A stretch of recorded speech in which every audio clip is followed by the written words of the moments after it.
തൗഫീഖ് നൽകി അനുഗ്രഹിക്കുമാറാകട്ടെ. പ്രിയപ്പെട്ട മുഅ്മിനീങ്ങളെ, പരിശുദ്ധമായ ഖുർആനിൽ അല്ലാഹു സുബ്ഹാനഹു വ തആല പറയുന്നുണ്ട്, ذلك ومن يعظم شعائر الله فإنها من تقوى القلوب എന്ന് വിശുദ്ധമായ ഖുർആനിൽ അല്ലാഹു സുബ്ഹാനഹു വ തആല പ്രതിപാദിക്കുകയാണ്. പരിശുദ്ധ ഖുർആനിൽ 114 സൂറത്തുകൾ. ആ സൂറത്തുകളിൽ വെച്ച് ഏറ്റവും ചെറിയ ഒരു സൂറയാണ് സൂറത്തുൽ കൗസർ എന്ന് പറയുന്ന സൂറത്ത്. നമുക്ക് പരിചയമുള്ള സൂറയാണ് സൂറത്തുൽ കൗസർ. ആയത്തിന്റെ എണ്ണം കൊണ്ട് വിശുദ്ധമായ ഖുർആനിൽ ഏറ്റവും ചെറിയ സൂറത്താകുമ്പോഴും അതിന്റെ ഉള്ളടക്കം നാം നോക്കുകയാണെങ്കിൽ അതിന്റെ ഉള്ളടക്കം കൊണ്ട് വളരെ പ്രധാനപ്പെട്ട വലിയൊരു സൂറത്തായി രൂപാന്തരപ്പെടുന്ന സൂറയാണ് സൂറത്തുൽ കൗസർ എന്ന് പറയുന്നത്. അതിമഹത്തായ ചില സന്ദേശങ്ങൾ നൽകുന്ന സൂറത്താണ് പരിശുദ്ധമായിരിക്കുന്ന സൂറത്തുൽ കൗസർ. പരിശുദ്ധമായ സൂറത്തുൽ കൗസർ വ്യാഴാഴ്ചയിൽ 1000 തവണ ചൊല്ലി അള്ളാഹുവിനോട് ദുആ ചെയ്തു കഴിഞ്ഞാൽ മുഹമ്മദ് സ്വല്ലല്ലാഹു അലൈഹി വസല്ലമയെ സ്വപ്നത്തിൽ കാണാനുള്ള സൗഭാഗ്യം ലഭിക്കുന്ന ഒരു സൂറയാണ് സൂറത്തുൽ കൗസർ എന്ന് പറയുന്ന സൂറ. പ്രിയപ്പെട്ട മുഅ്മിനീങ്ങളെ, വിഷയത്തിലേക്ക് കടക്കാം. സൂറത്തുൽ കൗസറിന്റെ ഉള്ളടക്കം എന്ന് പറയുന്നത് ലോകത്തിന്റെ നായകൻ ഹബീബായ മുഹമ്മദുർ റസൂലുള്ളാഹി സല്ലല്ലാഹു അലൈഹി വസല്ലമ തങ്ങളുമായി ബന്ധപ്പെട്ട് നിൽക്കുന്നതാണ്. അതിലെ പ്രഥമ ആയത്ത് തന്നെ റസൂലുള്ളാഹി സല്ലല്ലാഹു അലൈഹി വസല്ലമ തങ്ങൾക്ക് അല്ലാഹു നൽകിയ വലിയ അനുഗ്രഹങ്ങളെ കുറിച്ചാണ് പ്രതിപാദിക്കുന്നത്. ഇന്നാ അഅ്തൈനാകൽ കൗസർ. ഒന്നാമത്തെ ആയത്തിൽ തന്നെ അല്ലാഹു പറയുന്നു, തീർച്ചയായും നബിയെ തങ്ങൾക്ക് നാം നൽകിയിട്ടുണ്ട് കൗസർ, ഹൗദുൽ കൗസർ നൽകിയിട്ടുണ്ട് എന്ന് വിശുദ്ധമായ ഖുർആനിൽ അല്ലാഹു സുബ്ഹാനഹു വ തആല ഇത്രയെല്ലാം സൂറത്തുകൾ ഉണ്ടായിട്ടും എത്രയോ നിരവധി ആയത്തുകൾ ഉണ്ടായിട്ടും ഈ ഏറ്റവും ചെറിയ സൂറത്തിലൂടെയാണ് അത്രമാത്രം മഹത്വമുള്ള ഒരു സംഭവം അല്ലാഹു വിശദീകരിക്കുന്നത്. പ്രിയപ്പെട്ട മുഅ്മിനീങ്ങളെ, ഇന്നാ അഅ്തൈനാകൽ കൗസർ അഥവാ ഹൗദുൽ കൗസർ എന്ന മഹാഭാഗ്യം അല്ലാഹു നൽകിയത് അല്ലാഹുവിന്റെ ത്വഹ റസൂലുള്ളാഹി സല്ലല്ലാഹു അലൈഹി വസല്ലം തങ്ങൾക്കാണ്. ലോകത്ത് മറ്റൊരു നബിക്കും നൽകപ്പെടാത്ത മഹാസൗഭാഗ്യമാണത്. നാളെ മഹ്ശറയിൽ വെച്ച് സ്വർഗത്തിൽ കടക്കും വരെ മനുഷ്യ കുലത്തിന്റെ ഏറ്റവും പുതകുന്ന ഒരു സംഭവമാണ് കൗസർ. സൂറത്തുൽ കൗസറിലെ ഹൗദുൽ കൗസർ എന്ന് പറയുന്ന പാനീയം. ആ പാനീയം കുടിച്ചു കഴിഞ്ഞാൽ പിന്നെ ദാഹിക്കുന്ന പ്രശ്നമേ ഇല്ല. അത്രമാത്രം മഹത്വമുള്ള ഒരു വെള്ളമാണ് ഹൗദുൽ കൗസർ എന്ന് പറയുന്ന വെള്ളം. ആ വെള്ളം ഹബീബായ മുഹമ്മദ് സല്ലല്ലാഹു അലൈഹി വസല്ലമയുടെ കരങ്ങളിലാൽ ലഭിക്കുന്ന വെള്ളമാണ്. അല്ലാഹു സുബ്ഹാനഹു വ തആല ആ വിഭാഗത്തിൽ നമ്മെ ഉൾപ്പെടുത്തി അനുഗ്രഹിക്കുമാറാകട്ടെ. പ്രിയപ്പെട്ട മുഅ്മിനീങ്ങളെ, വേറൊരു വഴിയുമില്ല. ഈ മഹാ അനുഗ്രഹത്തെ കുറിച്ച് ഖുർആൻ പറയുന്നത് എത്ര സമ്പുഷ്ടമായിക്കൊണ്ടാണ് പറയുന്നത്. എന്നാൽ മറ്റൊരു തഫ്സീർ പ്രകാരം വിശുദ്ധമായിരിക്കുന്ന സൂറത്തുൽ കൗസറിനെ നൽകുന്ന വിശദീകരണ വ്യാഖ്യാനം എന്ന് പറയുന്നത് ഹുവൽ ഖൈറുൽ കസീർ. തഫ്സീർ നാസിയിൽ കാണാം, ഖൈറുൽ കസീർ കൗസർ എന്ന് പറഞ്ഞാൽ ധാരാളം നന്മകൾ, ധാരാളം അനുഗ്രഹങ്ങൾ റസൂലുള്ളാഹി സല്ലല്ലാഹു അലൈഹി വസല്ലം തങ്ങൾക്ക് നാം നൽകിയിട്ടുണ്ട്. അഥവാ മറ്റാർക്കും നൽകപ്പെടാത്ത അനേകം അനുഗ്രഹങ്ങൾ നബിയെ തങ്ങൾക്ക് നാം നൽകിയിട്ടുണ്ട്, നൽകിയിരിക്കുന്നു എന്നർത്ഥം. അപ്പോ രണ്ടാം ആയത്തിൽ അല്ലാഹു പറയുന്നത് പടച്ചവൻ നൽകിയ അനന്തമായ അനുഗ്രഹങ്ങൾക്കെല്ലാം നന്ദിയായിക്കൊണ്ട് ബലിപെരുന്നാളും ഉദ്ഹിയ കർമ്മവും നിർവഹിക്കേണ്ടതാണ് എന്നാണ്. അതാണ് ഫസ്വല്ലി ലിറബ്ബിക വൻഹർ. ഫസ്വല്ലി ലിറബ്ബിക, നബിയെ തങ്ങൾ നിങ്ങളുടെ രക്ഷിതാവിന് വേണ്ടി നിങ്ങൾ ബലിപെരുന്നാൾ നമസ്കാരം നിർവഹിക്കുകയും വൻഹർ ബലി നടത്തുകയും ഉദ്ഹിയത്ത് കർമ്മത്തിൽ പങ്കാളിയാവുകയും ചെയ്യുക എന്ന് രണ്ടാമത്തെ ആയത്തിലൂടെ അല്ലാഹു സുബ്ഹാനഹു വ തആല പഠിപ്പിക്കുകയാണ്. റസൂലുള്ളാഹി സ്വല്ലല്ലാഹു അലൈഹി വസല്ലമയോട് പറയുമ്പോൾ അതിന്റെ പ്രാധാന്യം എത്ര വലുതാണ്. അഥവാ നമുക്ക് റബ്ബ് തന്ന ഏറ്റവും ഒരുപാട് അനുഗ്രഹങ്ങളുണ്ട് എങ്കിലും ആ അനുഗ്രഹങ്ങൾക്ക് നന്ദിയായി നാം ഉദ്ഹിയ്യത്ത് കർമ്മം നിർവഹിക്കണം എന്നാണ് ഈ ആയത്തിലൂടെ നമ്മെ പഠിപ്പിക്കുന്നത്. ഉദ്ഹിയ്യത്ത് കർമ്മം ഒരു മനുഷ്യന്റെ ദീനിന്റെയും തഖ്വയുടെയും അടയാളമായിട്ടാണ് വിശുദ്ധമായ ഖുർആൻ തന്നെ പ്രഖ്യാപിക്കുന്നത്, ചൂണ്ടിക്കാണിക്കുന്നത്. ഇത് വളരെ ഗൗരവത്തോടെ നാം കാണേണ്ട കാര്യമാണ്. അതാണ് വിശുദ്ധമായ ഖുർആനിൽ പറയുന്നത്,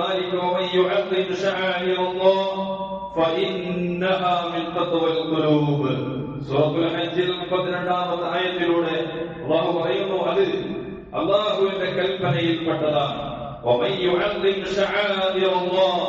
അല്ലാഹുവിന്റെ ചിഹ്നങ്ങളെ, അടയാളങ്ങളെ ആരെങ്കിലും ആദരവോടുകൂടെ സമീപിച്ചാൽ, ആദരിച്ചു കഴിഞ്ഞാൽ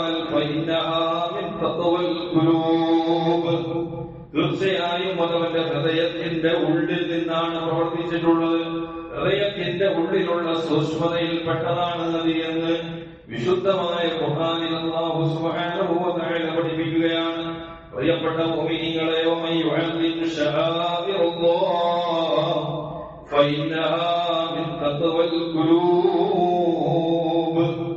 എന്ന ആയത്തിനെ വിശദീകരിച്ചുകൊണ്ട് മഹാന്മാർ പഠിപ്പിക്കുന്നു,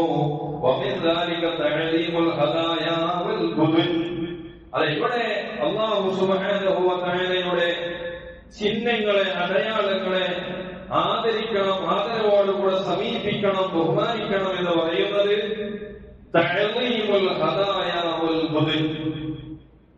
ഹദിയകളും ഒട്ടകത്തെയും നിങ്ങൾ ബഹുമാനിക്കണമെന്നാണ്. എന്ന് പറഞ്ഞാൽ ഉദ്ഹിയ്യത്ത് കർമ്മത്തിനുടങ്ങുന്ന മൃഗങ്ങളെ നാം ബഹുമാനിക്കുകയും ആദരിക്കുകയും ചെയ്യണം. എന്ന് പറഞ്ഞാൽ മൃഗങ്ങളെ പോകുമ്പോൾ നമ്മൾ വീക്ഷിക്കണമെന്നാണോ? അല്ല.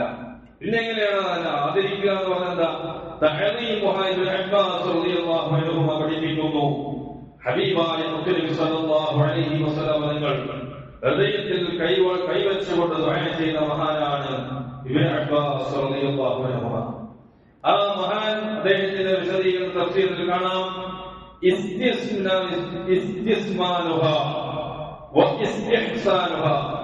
എന്താണ് മൃഗങ്ങളെ ബഹുമാനിക്കുക എന്ന് പറഞ്ഞാൽ അതിന്റെ ഉദ്ദേശം ഇസ്തിസ്മാനുഹ, നല്ല മെഴുക്കും കൊഴുത്തതുമായ കാണാൻ ഭംഗിയുള്ള മൃഗമായിരിക്കണം അത് എന്ന്. നല്ലോണം തീറ്റ കൊടുക്കണം അർത്ഥം.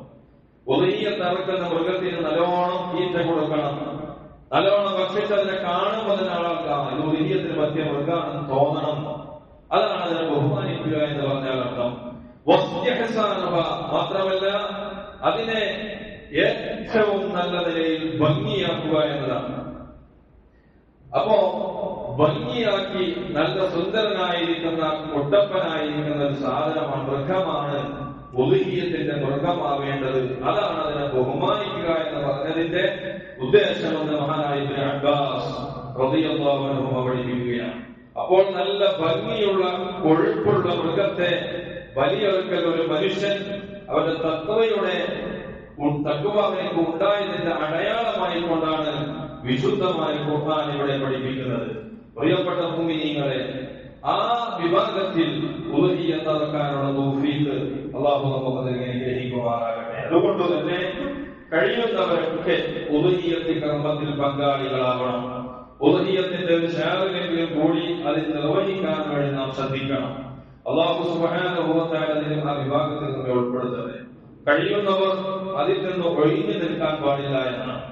അതായത് അതിൽ വലിയ നന്മയുണ്ട് എന്ന് സൂറത്തുൽ ഹജ്ജിൽ അല്ലാഹു പറയുന്നുണ്ട്. ശേഷം ഹബീബായ മുത്തനബി സല്ലല്ലാഹു അലൈഹി വസല്ലം തങ്ങൾ പഠിപ്പിക്കുന്നു, മാ അമില ആദമിയ്യു മിൻ അമലി യൗമിൻ നഹരി അഹബ്ബ ഇലല്ലാഹി മിൻ ഇഫ്റാഖി ദം. പരിശുദ്ധ റസൂലുള്ളാഹി സ്വല്ലല്ലാഹു അലൈഹി വസല്ലം തങ്ങൾ പഠിപ്പിക്കുകയാണ്, യൗമുൻ നഹർ, ബലിപെരുന്നാൾ ദിവസത്തിൽ ഒരു അമല് നിങ്ങൾ ചെയ്യുകയാണെങ്കിൽ ആ അമല് ഏറ്റവും വലിയ പ്രതിഫലമുള്ള അമല് മറ്റൊരു അമലും തന്നെയില്ല. ഏതല്ലാതെ അഹബ്ബ ഇലല്ലാഹി മിൻ ഇഫ്റാഖി ദമി, അല്ലാഹുവിലേക്ക് ഏറ്റവും ഇഷ്ടപ്പെട്ട ഒരു കർമ്മം എന്ന് പറയുന്നത് അത് രക്തം ഒഴിപ്പിക്കൽ എന്ന് പറഞ്ഞാൽ ഉദ്ഹിയ്യത്ത് കർമ്മത്തിൽ പങ്കാളിയാകുന്നതിനേക്കാൾ മഹത്വമുള്ള ഒരു അമലും ബലിപെരുന്നാൾ ദിവസത്തിൽ ഇല്ല എന്ന് ലോകത്തിന്റെ നായകൻ ഹബീബായ മുഹമ്മദ് റസൂലുള്ളാഹി എന്താ കാരണം? ഇന്നഹാ ലതഹ്തി യൗമൽ ഖിയാമത്തി ബിഖുറൂനിഹാ വഅശ്ആരിഹാ വഖല്ലാഫിഹാ. നബി സല്ലല്ലാഹു അലൈഹി വസല്ലം രണ്ടാമത്തെ മഹത്വം പറയുന്നത് ആ ഉദ്ഹിയ്യത്ത് കർമ്മം നടത്തുന്ന മൃഗത്തെ നാളെ പരലോകത്ത് ഖിയാമത്ത് നാളിൽ കൊണ്ടുവരപ്പെടും. എങ്ങനെയാ കൊണ്ടുവരും? ആ ഉദ്ഹിയ്യത്ത് മൃഗത്തിന്റെ കൊമ്പുകളോടുകൂടെ, അതിന്റെ രോമങ്ങളോടുകൂടെ, അതിന്റെ കുടമ്പുകളോടുകൂടെ കൊണ്ടുവരപ്പെടുമെന്ന് നബിയുനാ റസൂലുള്ളാഹി സ്വല്ലല്ലാഹു അലൈഹി വസല്ലം. അത്രമാത്രം മഹത്വമുള്ള കർമ്മമാണ് ഉദ്ഹിയ്യ കർമ്മം എന്ന് പറയുന്നത്. മാത്രമല്ല, وَإِنَّ الدَّمَ لَيَقْعُ مِنَ اللَّهِ بِمَكَانٍ قَبْلَ أَن يَقَعَ مِنَ الْأَرْضِ.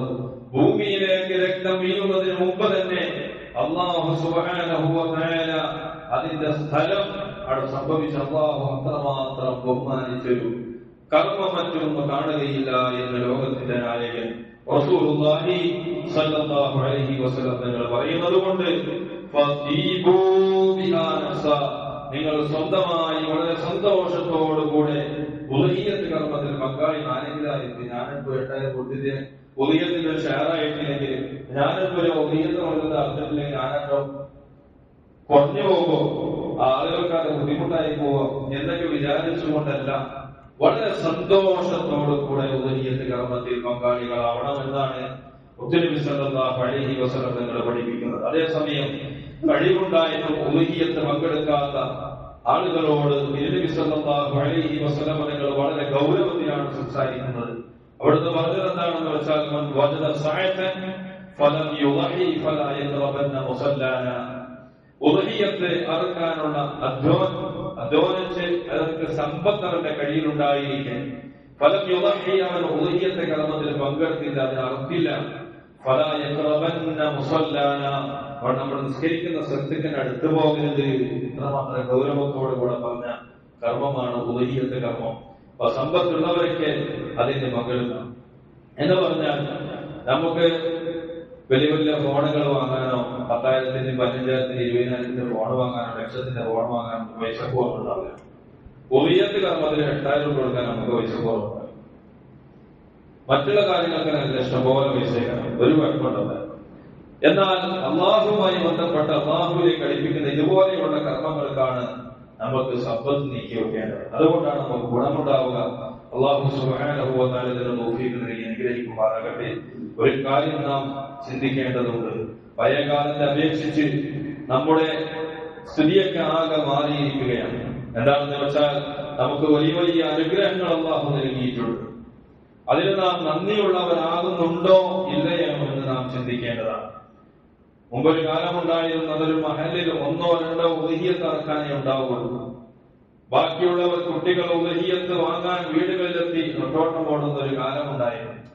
ആ കാലമൊക്കെ മാറി നമ്മൾ എന്ത് ചെയ്യുന്നു? ഉദ്ഹിയ്യത്തിന്റെ മാംസം വീടുകളിൽ എത്തിച്ചു കൊടുക്കുന്നൊരു കാലം. അത് കഴിഞ്ഞിപ്പോ വരിവരിയായി നിന്ന് ഇവിടെ വന്ന് വാങ്ങുന്ന സിസ്റ്റം, ടോക്കൺ സമ്പ്രദായം, ഇങ്ങനെ പല കോലങ്ങളിലേക്കും ആയി മാറിയിരിക്കുകയാണ്.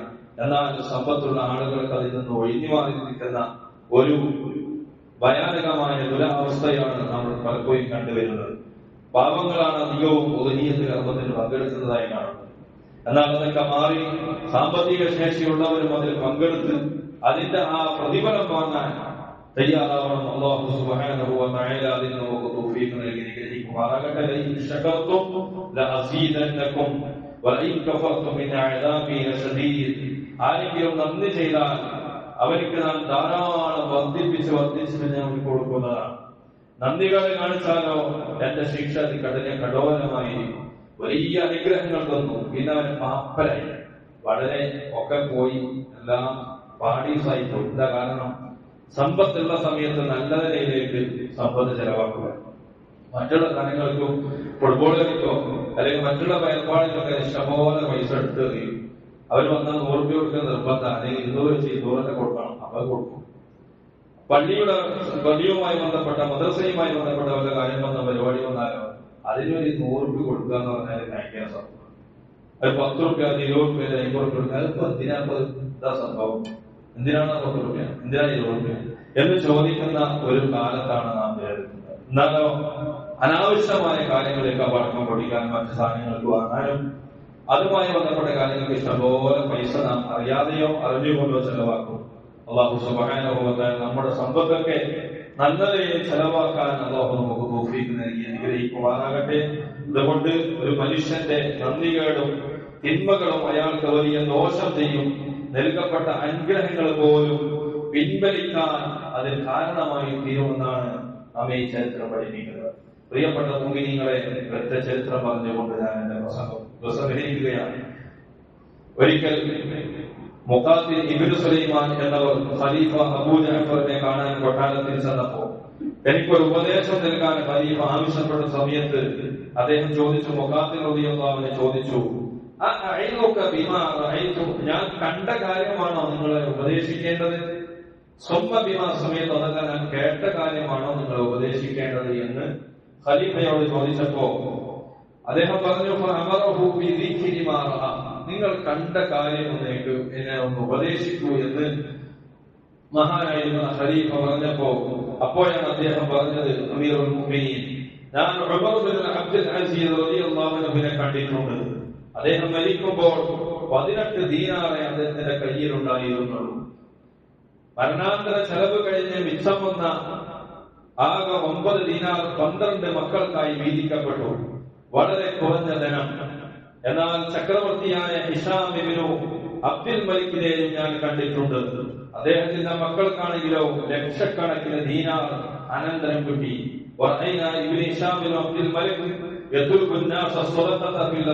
അങ്ങാടികളിൽ ദാനധർമ്മങ്ങൾ ജനങ്ങൾക്ക് വീതിച്ചു കൊടുക്കുകയുണ്ടായി എന്ന് ചരിത്രത്തിൽ കാണാം. പക്ഷേ ഇതിൽ വിശ്വാസികൾക്ക് വലിയ പാഠമുണ്ട്. എന്താണ്? അല്ലാഹുവിനെ മറന്ന് ജീവിക്കരുത്, അവനോട് നന്ദികേട് കാണിക്കരുത്, ചിലപ്പോൾ വലിയ അപകടം സംഭവിച്ചേക്കാം എന്ന് ഈ ചരിത്രത്തിൽ നമുക്ക് പാഠം ഉൾക്കൊള്ളാൻ കഴിയും. അല്ലാഹു സുബ്ഹാനഹു വ തആല അത്തരം നന്ദികേട് കാണിക്കുന്ന വിഭാഗത്തിൽ നിന്നുള്ള നമ്മെ കാത്തുരക്ഷിക്കുമാറാകട്ടെ. നമ്മുടെ പ്രവർത്തനങ്ങളൊക്കെ അല്ലാഹു സ്വീകരിക്കുന്ന കൂട്ടത്തിൽ ഉൾപ്പെടുത്തി അനുഗ്രഹിക്കുമാറാകട്ടെ. നമ്മുടെ മക്കളെയും ഭാര്യമാരെയും കൂട്ടത്തിൽ നീ ഉൾപ്പെടുത്തണേ റഹ്മാനെ. മാലിക്കുൽ മുലൂക്കായ ജലാലനായ അല്ലാഹ്, ഞങ്ങൾ ഓതിയതിന്റെ ഹഖ്ഖിലായ ബറക്കത്തുകൊണ്ട് ഞങ്ങളുടെ എല്ലാവിധ കാര്യങ്ങളിലും കച്ചവടങ്ങളിലും ബിസിനസ്സുകളിലും മറ്റ് ഏർപ്പാടുകളിലും ഖൈറും ബറക്കത്തും ഏറ്റി നൽകണേ അല്ലാഹ്. Tumour, AIDS, heart attack, cancer, pressure, sugar, kidney stone പോലുള്ള മാരകങ്ങളായ രോഗങ്ങളിൽ നിന്ന്, ഭീതി വരുത്തുന്ന സർവ്വ വൈറസുകളിൽ നിന്നും രോഗങ്ങളിൽ നിന്നും റബ്ബേ ഒരുമിച്ച് കൂടിയ മുഴുവൻ മുഅ്മിനീങ്ങളെയും നീ രക്ഷപ്പെടുത്തണേ റഹ്മാനെ. അല്ലാഹുവേ, കുടുംബങ്ങളെ നീ കാക്കണേ റഹ്മാനെ. വീടുകളിൽ ആരെങ്കിലും രോഗികളുണ്ടെങ്കിൽ നീ ശിഫ കൊടുക്കണേ റഹ്മാനെ. മാലിക്കുൽ മുലൂക്കായ ജമാനായ അല്ലാഹ്, ക്യാൻസർ കൊണ്ട് എത്രയോ ആളുകൾ ബുദ്ധിമുട്ടുന്നവരുണ്ട്, ദുആ കൊണ്ട് വസിയത്ത് ചെയ്യുന്നവരുണ്ട്. നീ അവർക്ക് പരിപൂർണമായ ആജിലായ ശിഫ നൽകി അനുഗ്രഹിക്കണേ അല്ലാഹ്. ആശുപത്രികളിൽ എത്രയോ ആളുകൾ രോഗികളുണ്ട്, ദുആ ചെയ്യാൻ പറഞ്ഞവരുണ്ട്. അല്ലാഹുവേ, ദീർഘായുസ്സും ആഫിയത്തും അവർക്ക് നീ നൽകി അവരുടെ രോഗം നീ പരിപൂർണമായി ശിഫ നൽകി അനുഗ്രഹിക്കണേ അല്ലാഹ്. അല്ലാഹുവേ, ഞങ്ങൾ ഓതിയതിന്റെ വിസ്ല സവാബി മഹല്ലത്തിൽ നിന്നും നമ്മുടെ മറ്റു മഹല്ലുകളിൽ നിന്നും മരണപ്പെട്ടു പോയ മുഴുവൻ മുഅ്മിനാത്തുകളുടെ ഖബറിലേക്ക് നിന്റെ വിസ്ല സവാബിനെ നീ എത്തിച്ചു കൊടുക്കണേ റഹ്മാനെ. കാരണത്താൽ അവരുടെ ഖബറിനും സ്വർഗീയ ആരാമങ്ങളാക്കി മാറ്റി കൊടുക്കണേ റഹ്മാനെ. മാലിക്കുൽ മുലൂക്കായ ജമാനായ അല്ലാഹുവേ, ഖബറിലേക്ക് സ്വർഗ്ഗത്തിന്റെ വാതായനങ്ങൾ തുറന്നു കൊടുക്കണേ അല്ലാഹ്. പ്രകാശപൂരിതമാക്കണേ അല്ലാഹ്. കണ്ണത്താ ദൂരത്തോളം വിശാലത നൽകി അനുഗ്രഹിക്കണേ അല്ലാഹ്. اللهم ربنا آتنا في الدنيا حسنة وفي الآخرة حسنة وقنا عذاب النار. ربنا تقبل منا إنك أنت السميع العليم وتب علينا إنك أنت التواب الرحيم. بجاه النبي المصطفى محمد وبحق نبينا وشفينا مصطفى محمد وآله وأصحاب النبي المصطفى محمد صلى الله عليه وسلم. آمين آمين آمين برحمتك يا أرحم الراحمين. وصلى الله تعالى وسلم على خير خلقه سيدنا محمد وآله وصحبه أجمعين. سبحان ربك رب العزة عما يصفون وسلام على المرسلين والحمد لله رب العالمين.